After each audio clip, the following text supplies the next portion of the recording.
Okay, so we said it would be nice if it was the rate of change of f divided by the rate of change of g, but it is not that. Okay, so whenever we have a quotient of two functions of x, it's something else. So we can derive it by, and maybe you've worked some problems where you had a quotient, and this is what you did.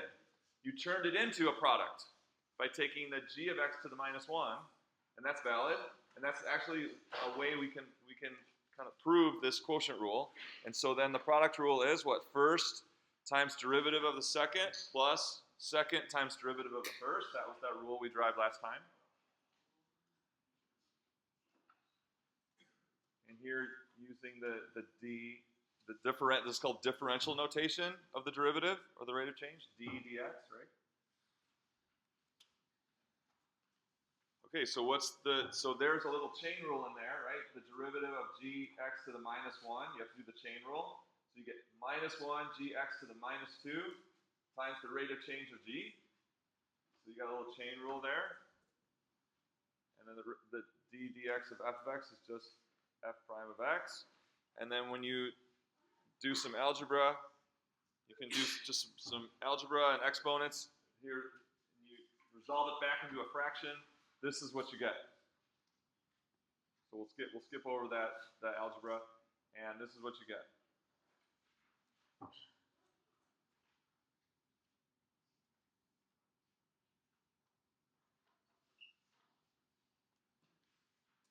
So it's what? It's the denominator times the rate of change of the numerator minus the numerator times the rate of change of the denominator over the denominator squared. So that's a mouthful, right?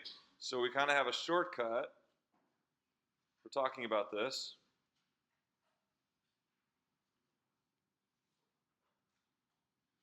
And so, you know, you can sing with the seven dwarfs here.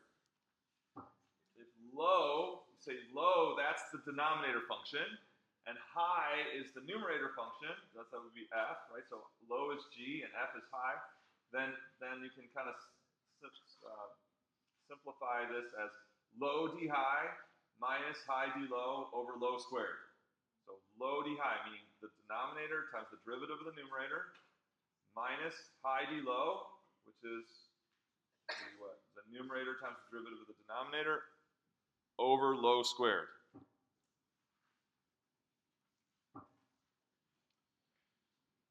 So that's just a little shortened way to remember that.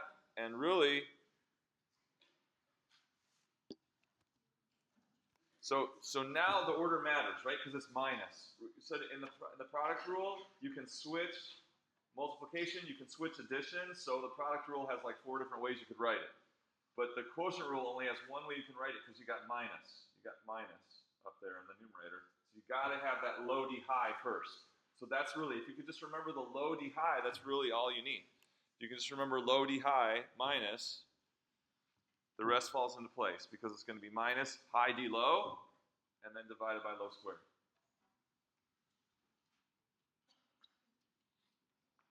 So when you come to quotients, we want to practice using the quotient rule. Yes, you can rewrite it as a product, but we want to identify structure and practice this idea of identifying structure, which is quotient, and using the quotient rule to do it. And sometimes the quotient rule is actually easier because that chain rule can get kind of messy when you do the product rule. So we want to apply the quotient rule whenever you have a quotient, and the mastery test will require you to do that. Okay, the mastery test will require you to use the quotient rule wherever it applies.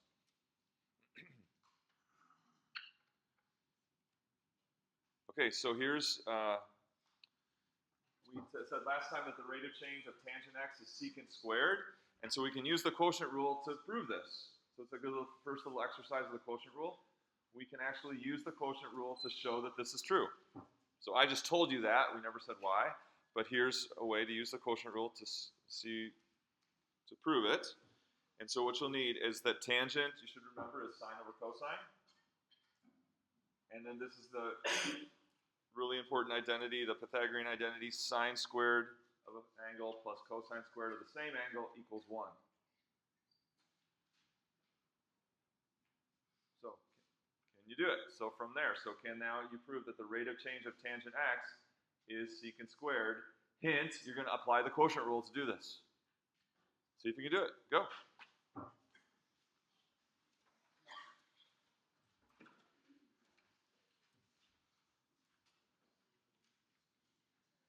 Remember the quotient rule is low d high minus high d low over low squared.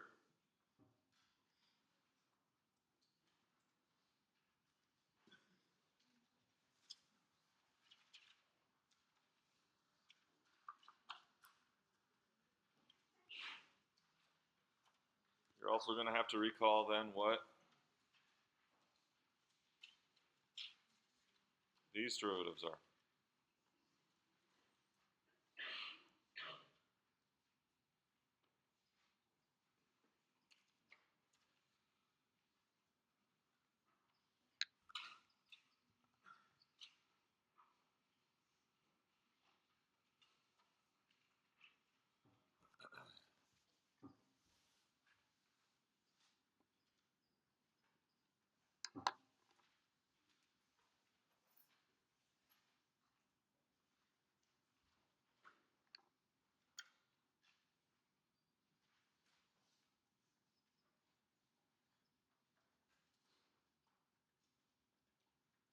Okay, so you're either making progress or you're getting help.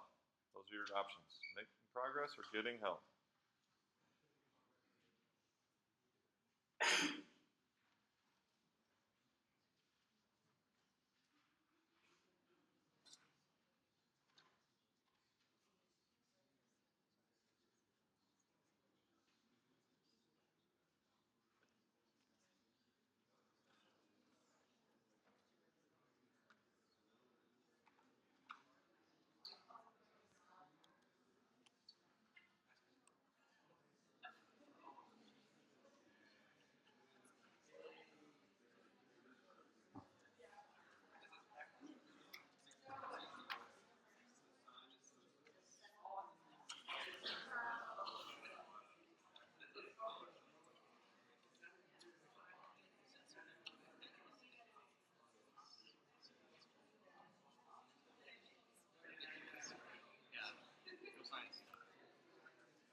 Anybody get it? Oh, not enough. You guys got it? You got it? You got it? So, handful. How about the first step? Anyone get the first step?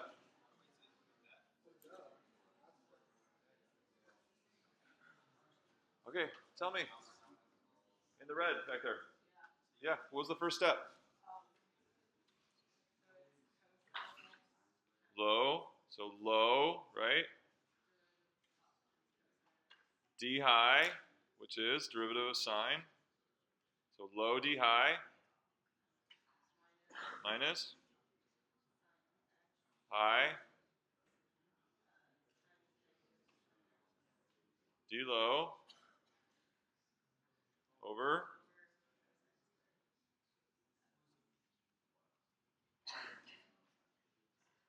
that's our notation for take the cosine of x and then square it. So this means find the cosine of x, then square it, right? Okay, so we're pretty much done. If you got that, then you just have a couple more things to do. The numerator is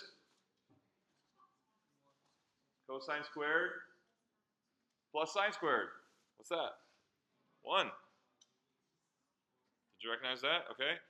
Denominator is cosine squared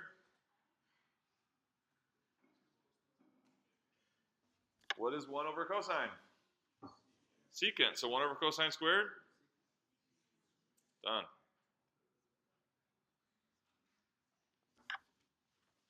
So the rate of change, so if you have the tangent function, tangent x is a function, the rate of change, the exact rate of change function is secant squared x. Secant squared x, or 1 over cosine squared x. Is the exact rate of change function for tangent x. Questions on that? Little warm up on the quotient rule.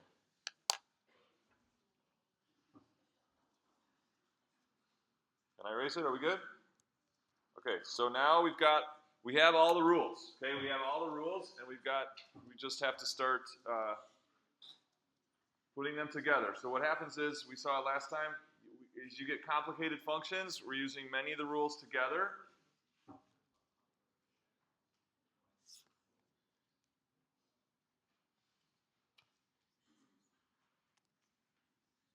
So we call that rules in combination. So let's just quickly, don't try to write this down, just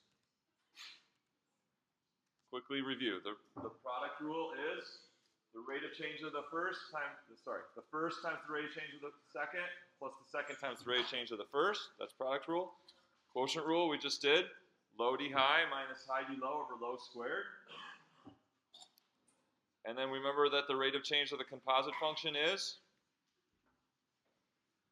so here I'm writing in the inside out kind of method, but outside in is fine too, because multiplication is, you can switch it. So here's inside out, rate of change of the inside times the rate of change of the exterior with respect to the interior. Okay? So these are our main rules, and then we have, you have to memorize all the simple basic rules, right? All the simple basic rules. So let me put those up real quick. I can find them quick.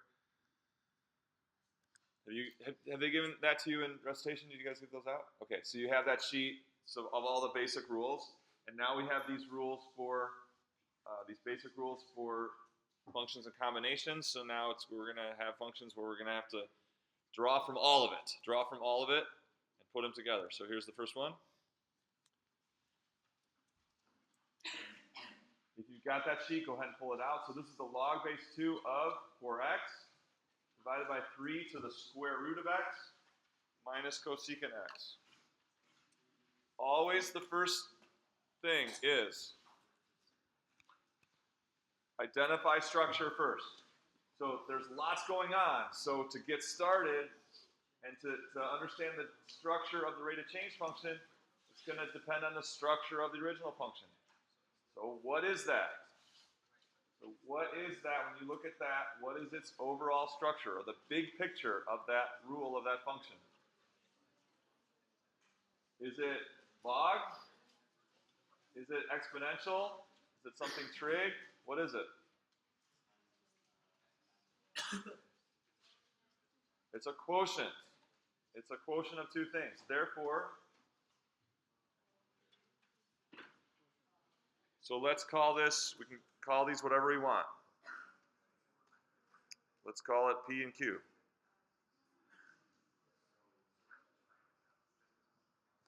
So when we do the rate of change, what are we going to have? We're going to have, so the rate of change function is going to have the structure of the quotient rule. So it's going to be low d high minus high d low over low squared. So once we have that, now we just have to figure out all the pieces and assemble it.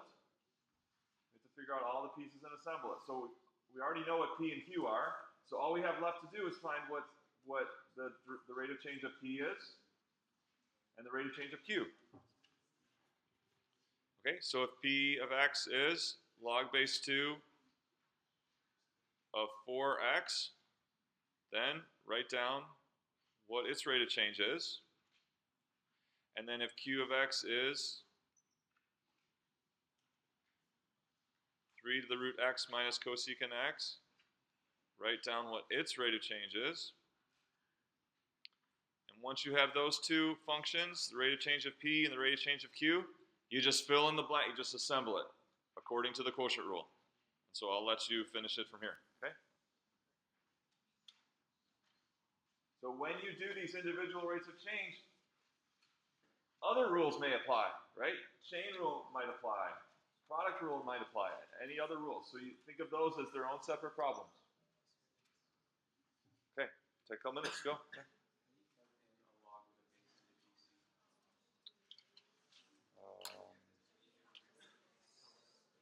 I don't know if you can, I don't remember.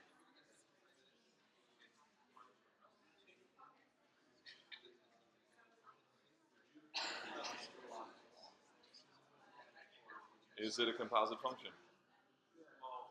Is it?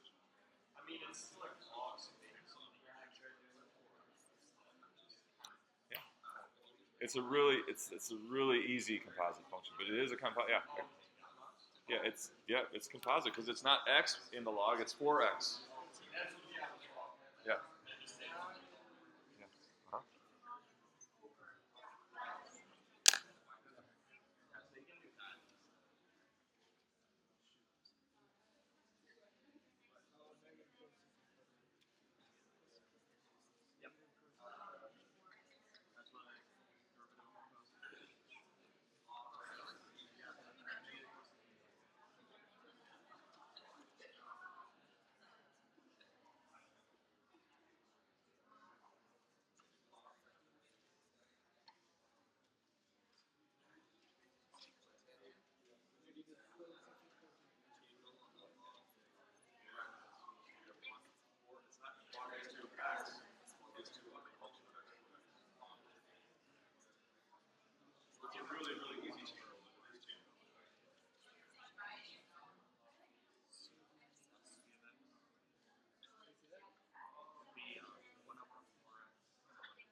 Okay, any questions? We're going to go on to the next example. Do you follow? So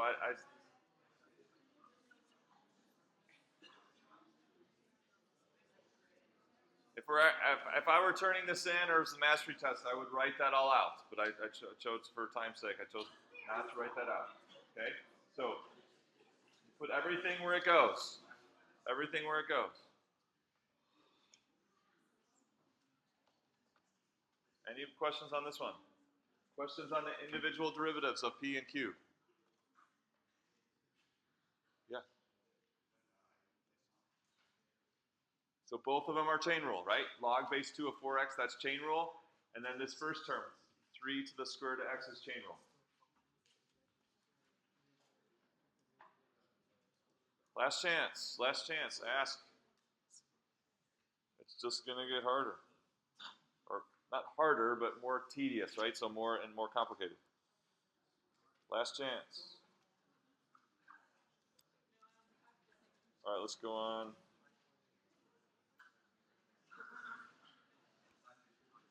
This one.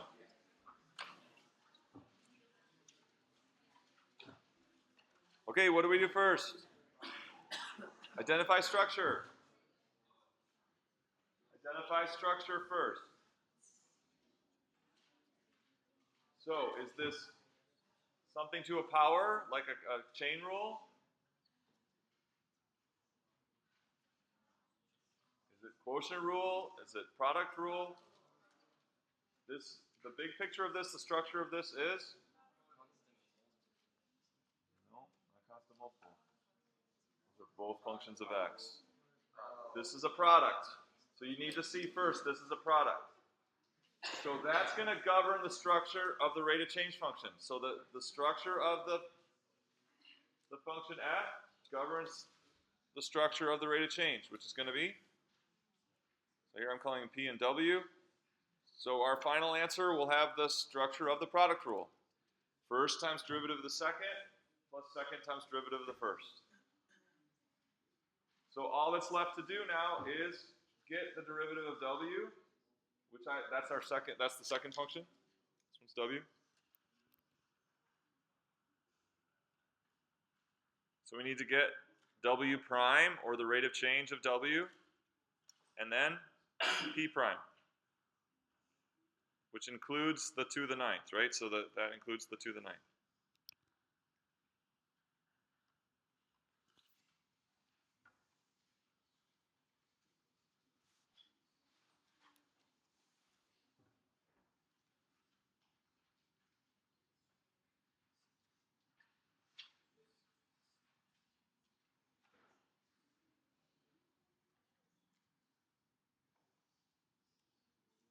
Okay, you're making progress or you're getting help. That's your choices. Making progress or getting help.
Okay, what's p prime of x? What's p prime of x? How about someone in the back section on this side? Okay, we're going to regroup. What's p prime of x? How about someone back here? How about way back there in the back? When you guys get it? Yeah, p prime of x.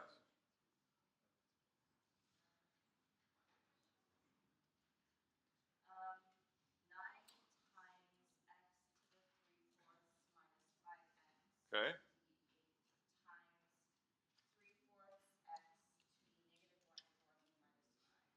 Okay. And make sure you put parentheses around that second part. So I did it inside out. She did it outside in, which was the 9 part. 9x to the 3/4 minus 5x to the 8. And then times 3/4 x to the minus 1/4 minus 5. Make sure, if you're doing outside in, make sure you got parentheses around this, the rate of change of the interior. If you don't, it's not right. It's not right because it'll multiply this first part times that, and then after doing that, it'll subtract 5, and that's not what you want.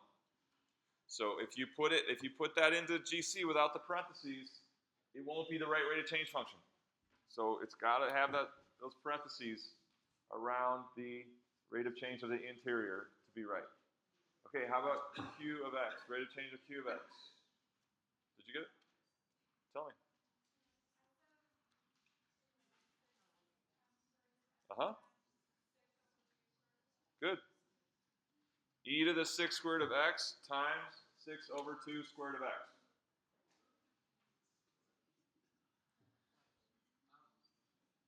Yeah.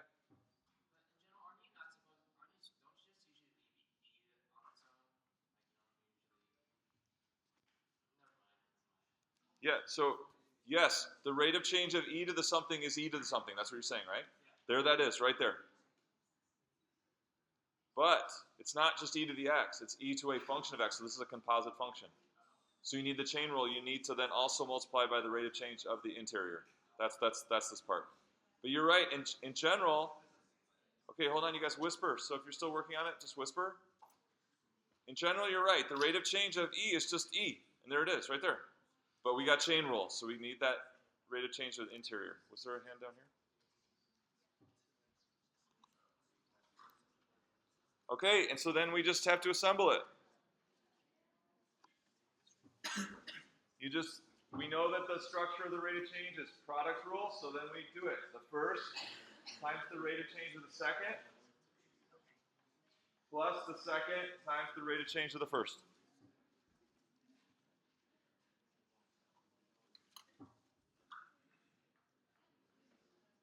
Any questions on this one? Do you want to, is it just, yeah, go ahead, please. Yeah. Because the rate of change of radical x is 1 over 2 radical x. Remember that? Yeah, or 1/2 x to the minus 1/2. So that's where the 2 comes from. Other questions? Yeah. Yes. We want you to leave it in this. Don't do any simplification on the mastery. Because we just want you to, we don't want this to be about algebra, but truly about that you know the rules for taking the derivatives, okay?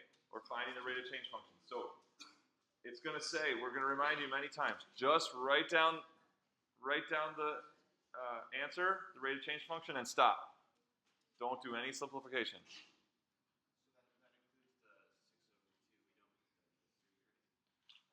Yeah, so just, yeah, you can, yeah, so really easy things you can, but you don't have to. So you just leave it as 6 over 2. You can leave it just like this. Other questions?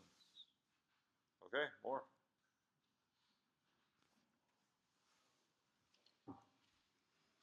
So first, what? Identify structure. That will govern the structure of the rate of change function. Then figure out the individual pieces, and then assemble the pieces.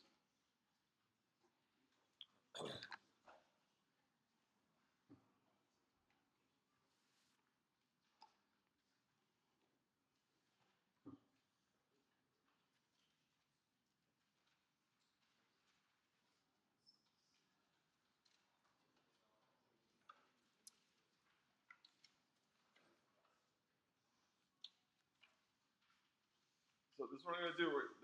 I'm going to give you all three examples at once, and so that people that are faster will have a chance to work on other ones. Okay? So write down this one. If you haven't, I'm assuming you've written this down. Write this down, and I'm going to give you two more.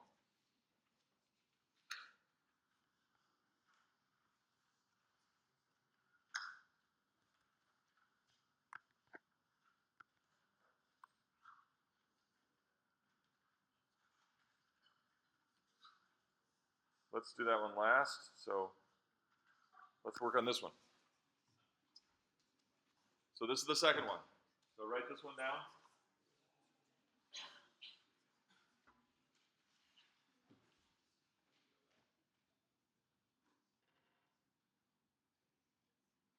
So that's good for now. Just those two, right? That first one you wrote down, and this one. Okay,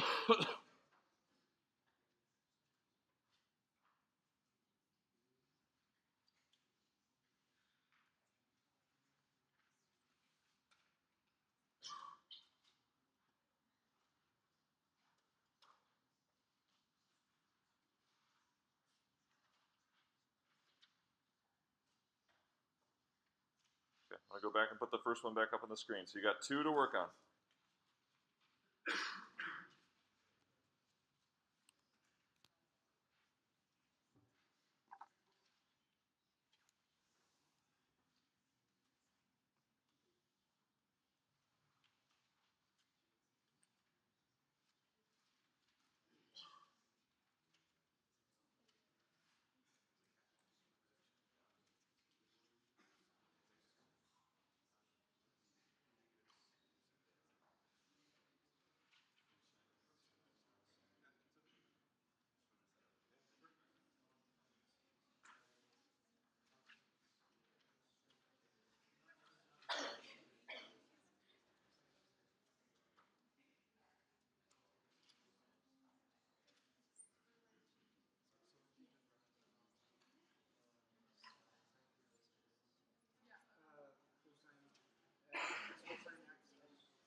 Okay, so you should have seen structure as quotient rule. Structure as quotient rule.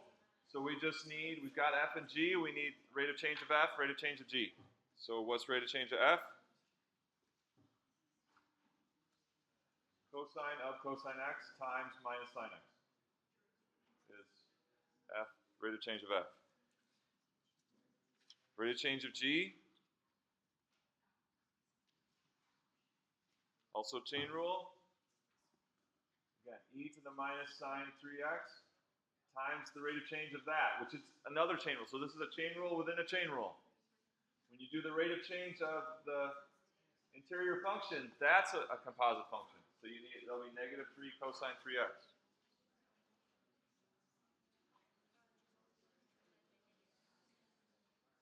Questions on those individual derivatives? Yes, sir.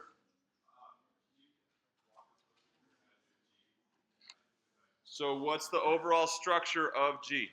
So keep whisper if you're still working, whisper. So what is that? E to something, right? The exponential. E, yeah, exactly. So what's the rate of change of that? Well, the rate of change of e to a something is e to the something. But there's an interior function, so we need chain rule. So we're going to take the rate of change of negative sine 3x. Well, that's a chain rule. So the rate of change of negative sine is negative cosine with respect to its interior times the rate of change of its interior. You follow? It's a double chain rule. And then the last one you have is like a quadruple chain rule.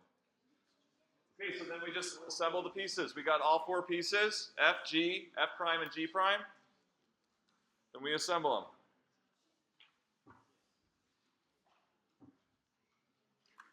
them. According to the quotient rule.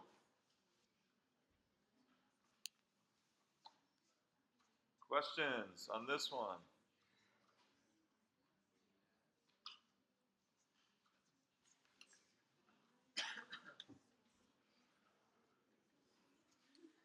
Can I take it off and do the next one? Last chance to stop me.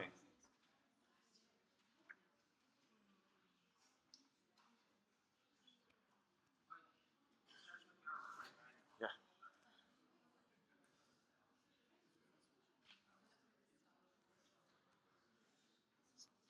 What am I trying to do? I'm trying to do that. Okay, we'll do this one.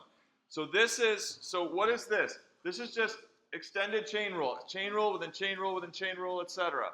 So with these, when you have this like multi-layer chain rule, I think it's helpful to do it inside out because what I've heard students say is doing it outside in.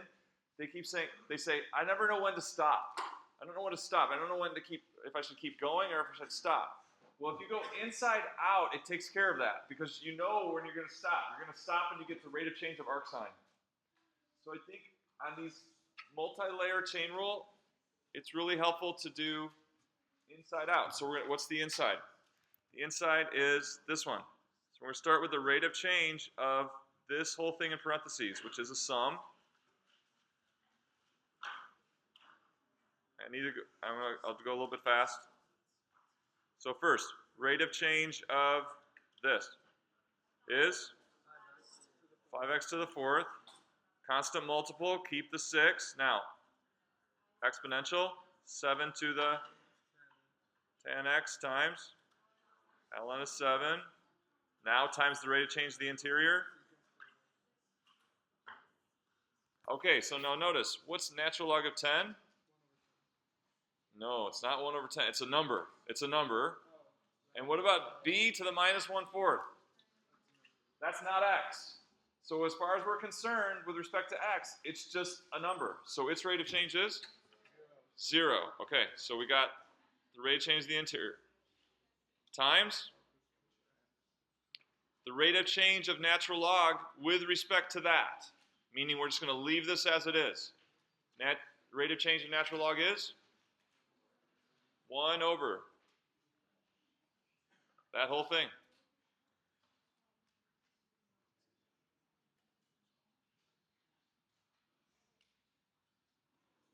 Now, we need to include that now. We're not taking the rate of change of it. We're taking natural log rate of change with respect to that as it is. So now we need that here. Okay? Times the rate of change of arc sine with respect to all that. What is arc sine? 1 over square root of 1 minus this squared. Okay, I will write it. It won't take that long.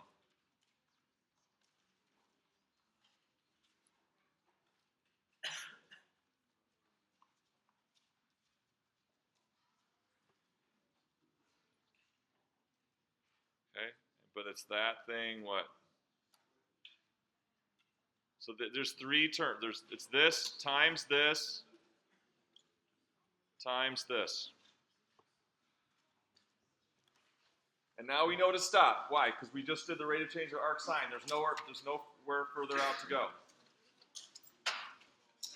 Okay, so for Monday, you're finishing the list of 150. But check on Blackboard. There's a list on Blackboard of ones you don't have to do, including the ones you've already done. Check that list on Blackboard.